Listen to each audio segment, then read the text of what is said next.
Good morning, YouTube. This is day 2 of cycling my brand new 28-gallon nano cube LED.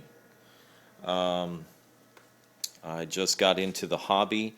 I did a ton of research before I actually started this process, and there is a ton of information that I researched through YouTube, a ton of helpful videos out there, but quite a few questions on a beginner's level that I didn't feel were quite answered, and it actually took a little bit more digging to find those answers. So with that being said, I'm going to take a very beginner's take on the process of cycling and maybe just some frequently asked questions on the process as far as what is going on, the do's and don'ts, and mind you, this is a beginner's level. For those of you out there who may watch this video,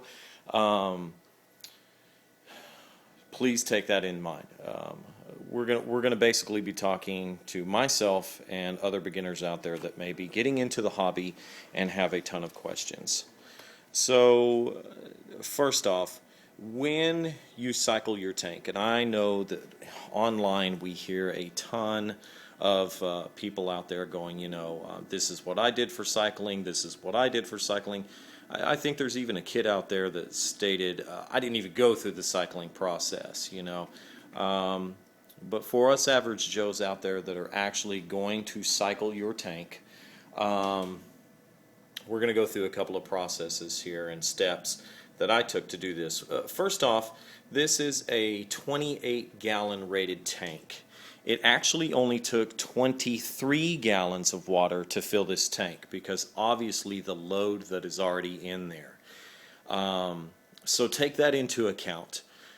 Generally speaking, the rule of thumb is 1 pound to 1.5 pounds of rock for every gallon that you have in there. So currently I have 20 pounds of this right here, and guys, you'll have to pardon me again.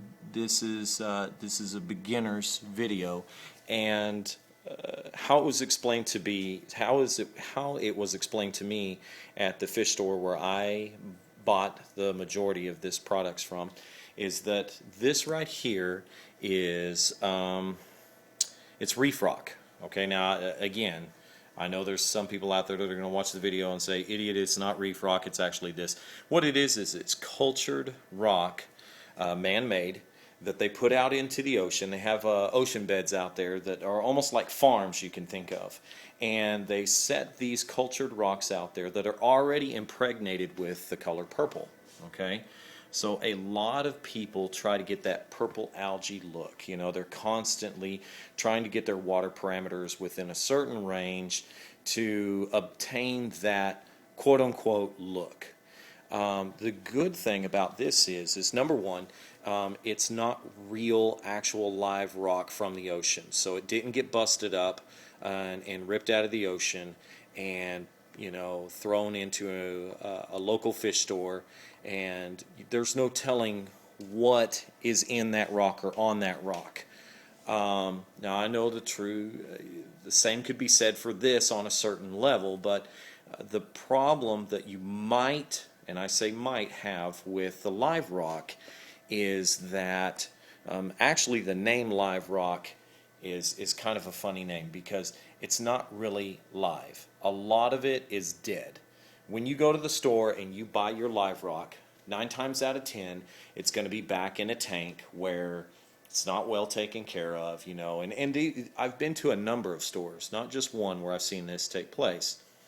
You throw that rock into your tank and you don't necessarily know what that's going to leach out into your tank. You might actually have an imbalance or an issue with your tank for months or years to come by keeping that rock in there and having those issues because it is so porous. I mean, it's a natural occurring rock in nature, and because it's so porous, deep down in those pores, you may have things, hitchhikers, or other kind of things that leach out into your tank and give you trouble. Also, if you're the little tree hugger type that thinks that, oh, we shouldn't rip the rock from the ocean, this stuff's man-made. So that's what I went with. I know some people out there may not agree with that, but again, a lot of these things are just my opinion. So, a couple of things. This guy right here, okay, you're probably going to need an additional pump. The pumps that come with this are not really strong enough to flow a current in there that the coral are really happy with.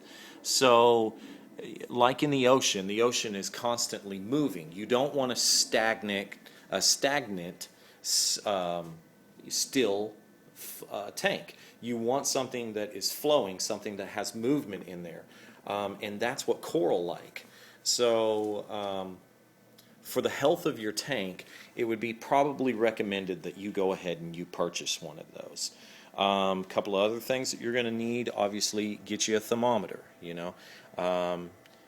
Green zone's good. Generally 77 degrees to 80 degrees is the temperature that you really want to keep it at. I did a 1-inch base of sand, and the conch that you see in here, the sand dollars, and the skeletal brain coral, those were all picked up whenever I went to the Bahamas and Florida. I took it up to the store, had the guy check it out at my friendly neighborhood little fish store, and just got his opinion on if I could put these in my tank. You just don't want to drop anything into your tank and say, oh, well, looky here, I see it on YouTube. This guy dropped it in there. Take it up to your store, have your guys check it out, make sure that it's okay to put into your tank. Generally, if it came from the ocean and it was created, birthed, born, died in the ocean, you can generally put it in your tank.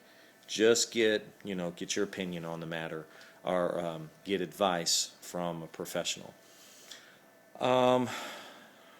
As far as the lighting goes, right now I've been told to keep the light on for 6 hours a day while we're going through the cycling process. And then the moonlight, just keep it on all the time. Now, run the lights in combination when you do have the lights on, if you have this kind of system right here. Now, the cycling process. What I have done is I have gotten, see that right there is a piece of shrimp right there. If you're going to focus in. Okay, there's a piece of shrimp right there. That's what I'm doing as far as decomposition in my tank to start the cycle process. Now, you may be asking, where did these rocks come from? These rocks were in aquariums at the fish store that I go to. So it was in the same tank with live rock and stuff like that. So I basically plucked these bad guys out, bought them from my store, and that's where they came from. So anyways, back to the shrimp. Some people will put a fish in there to help the cycle process. I'm not really for that. They're gonna get like a low bid fish, put it in there, run the cycle process. Some people call it cruel. Personally, I don't want a fish in there that I have to worry about dragging out later. I plan on getting a cleanup crew, which after we go through the cycle process here, you're going to get a cleanup crew. Cleanup crew is basically going to consist of your hermit crabs, your turbo snails, your zombie snails, your shrimp, any kind of crustacean, stuff like that can go in there.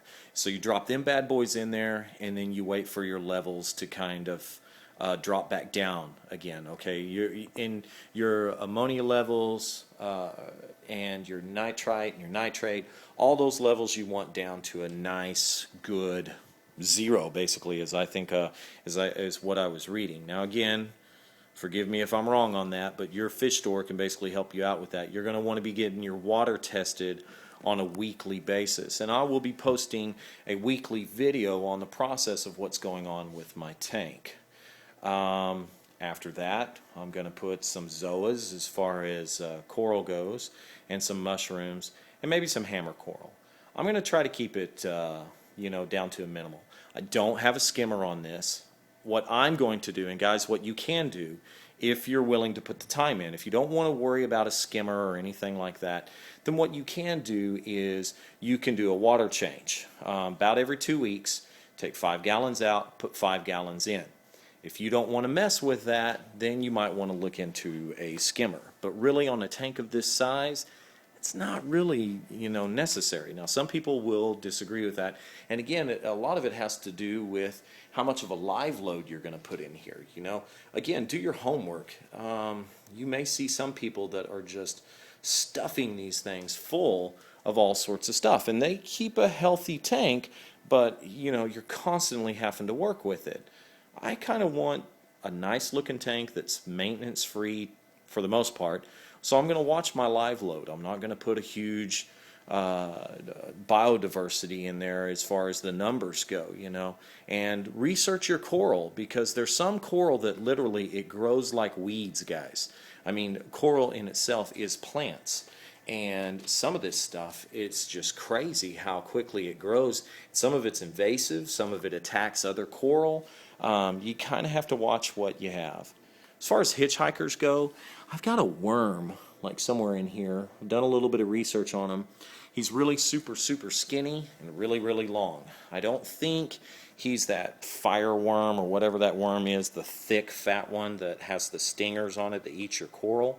At least I hope not. So I'm probably going to post a few videos on here. I think I can only upload like 15 minutes at a time to YouTube. So I think I've covered the basis here. You're gonna need one of these two right here, guys. This is basically a magnetic cleaner, cleans your glass. Remember what we talked about. A 1-inch sand bed, you really don't want to go any deeper than that. You're going to probably want an extra pump in there so you can have that nice flow that the coral is going to really enjoy and flourish in. It is an expensive hobby, and I got a great deal on the tank. I got the tank for half off. I got the stand for half off. One more thing. When you go through the cycle process, it's going to stink. I'm just giving you a heads up right now. That's something that you really haven't heard people talk about too much. So you might want to open up the windows, have nice fresh air in here. My wife, she came home, and you can see, oh, she does such a good job. Look at there, so pretty, fall coming on. But anyway, she came in, she said, my God, what is that smell? So prepare for that, guys. While it's going through the cycle process, it's going to smell a little bit. So I think that's about it for right now, YouTube. Day 2. The first day, it was really cloudy. It seems to be clearing up quite nicely. If you have any comments, any recommendations or anything like that, I'll be more than willing to and be happy to accept them. If you have any questions, I'll try to get to you as I can, but I'm going to be pretty busy. So mainly I'm doing the videos just to kind of help everybody out. So hopefully that answered some questions for you guys, and I'll upload another video here pretty soon. I'm probably going to try to do like a week at a time so you can see the progress of the tank, and I as well myself. So thank you, YouTube. You guys have a good day, and we'll see you later.